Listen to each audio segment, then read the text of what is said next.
Oke, sebelumnya Assalamualaikum warahmatullahi wabarakatuh. Perkenalkan, nama saya Farhan Ardiansyah dengan NIM 23115464. Di video kali ini untuk ujian akhir semester mata kuliah AI lanjut, saya membangun sistem image captioning atau implementasi hybrid transformer untuk image captioning otomatis.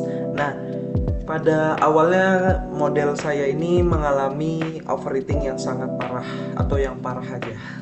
Dan hasil prediksi kalimat ini sering tidak nyambung atau repetitif. Nah, untuk mengatasi masalah tersebut, saya melakukan perbaikan model dengan menerapkan ide dari 3 paper jurnal yang telah saya review. Untuk 3 jurnalnya itu sudah saya taruh di laporan itu. Saya memakai EfficientNet yang itu gunanya untuk mengganti backbone encoder, mengganti arsitektur ResNet 50 yang digunakan saat ini adalah dengan EfficientNet B0. EfficientNet memiliki akurasi ekstraksi fitur yang lebih tinggi dengan jumlah parameter yang lebih sedikit hingga representasi visualnya itu yang masuk menjadi lebih berkualitas. Dan untuk kedua dari papernya ini, paper kedua yang saya gunakan itu implementasi arsitektur transformer pada image captioning dengan bahasa Indonesia. Yaitu untuk paper ini membuktikan bahwa kombinasi EfficientNet encoder dan decoder itu memberikan performa blue score yang lebih baik daripada RNN atau LSTM. Untuk captioning bahasa Indonesia, insight utamanya adalah menghilangkan RNN sepenuhnya dan menggunakan arsitektur pure transformer dengan fitur visual dari EfficientNet. Dan untuk yang ketiga, tuh paper ketiganya itu saya menggunakan Sound and Tell, yaitu untuk beam search decodingnya. Untuk pengganti metode prediksi grade D, ambil satu kata terbaik dengan beam search. Ini penting untuk menghasilkan kalimat yang struktur lebih natural dan mengurangi pengulangan katanya. Ini untuk datasetnya ini saya mengambil dari Kaggle yaitu Flickr 8K dataset. Sini seperti biasa saya juga mengimport datasetnya itu melalui API token Kaggle-nya. Saya menggunakan ini. Nah, kita langsung masuk ke paper satunya di encoder EfficientNet. Sebentar, tadi saya bilang untuk paper satunya itu berada di di sini nih.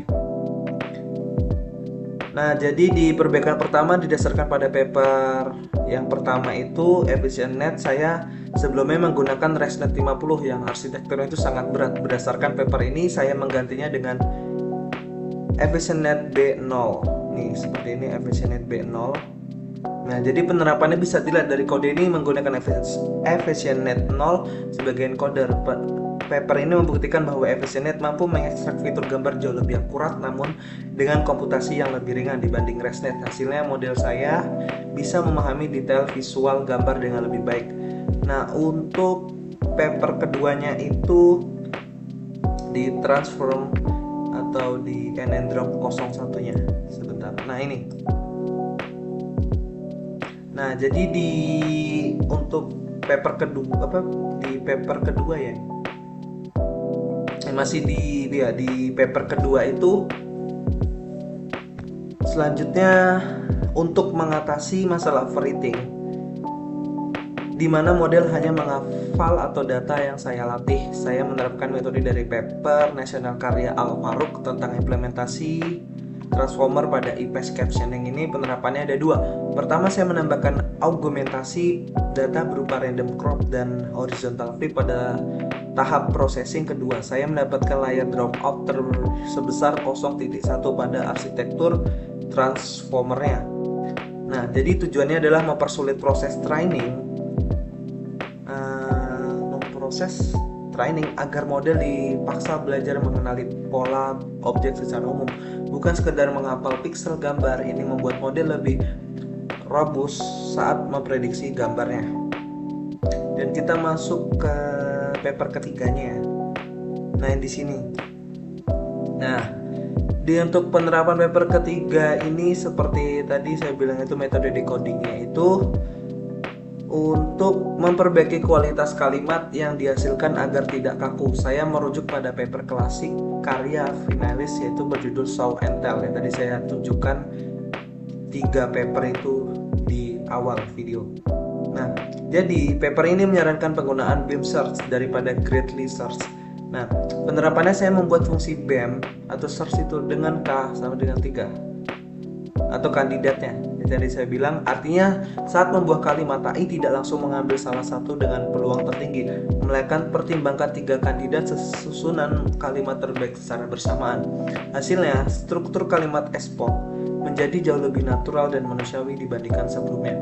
Nah, mungkin saya akan tunjukkan untuk hasil dari project ini. Seperti biasa saya menjalankan proses training itu e-pods-nya itu ada 10. Mungkin loss-nya ini kadang naik, kadang turun, jadi mohon dimaafkan jika kurang. Nih, di sini masih turun dan e-pods-nya itu selesai berhenti pada 16157. Dan menurut saya itu masih kurang untuk melatih datanya. Nah, di sini untuk hasil dari projectnya ini ya lumayan akurat. Berkat bantuan 3 paper tersebut dia bisa mendeteksi sebelumnya. Nah, kayak seperti gini AI-nya melihat gambar ini sedang kenapa dan actualnya itu lagi apa orangnya ini, dan AI-nya ini mungkin masih belum terlalu akurat tapi masih bisa untuk diakuratin. Ada yang beberapa gambar yang akurat dan ada yang paling masih hampir mendekati seperti ini. Ini kan ada 3 wanita yang lagi sedang minum dan ketawa. Nah, di sini di AI-nya itu menjelaskan ada 2 wanita yang sedang pose. Tuh, padahal ada 3 orang.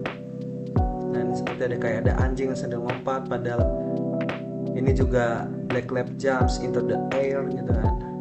Nah, jadi di kesimpulannya ini sebagai kesimpulan atau mohon maaf. Jadi dengan menggabungkan EfficientNet sebagai mata transformer dengan regularisasi sebagai otak dan beam search sebagai mulut, model ini berhasil mengatasi overrating dan mampu menghasilkan caption yang akurat. Nah, jadi itu untuk project saya. Nah, jadi untuk ringkasannya ini dari project yang saya terapkan 3 paper ini, paper 1 itu untuk memperbaiki matanya. Jadi kayak ibaratnya itu model agar terlihat lebih jelas untuk gambarnya. Dan untuk paper kedua itu memperbaiki otak modelnya. Jadi agar belajar lebih efisien dan tidak menghafal untuk datanya. Dan untuk yang ketiga itu ada memperbaiki mulut kalau saya bilang. Kenapa dibilang mulut? Agar berbicara atau menyusun kalimat dengan lebih luas atau lebih bagus. Tuh seperti ini.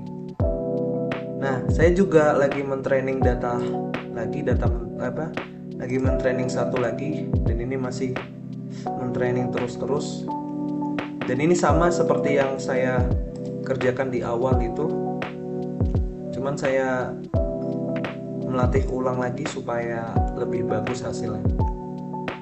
Mungkin baik itu dari penjelasan materi atau project saya. Mohon dimaafkan jika ada salah kata dalam penyampaian materinya. Mohon dimaafkan. Saya ucapkan terima kasih. Wassalamualaikum warahmatullahi wabarakatuh.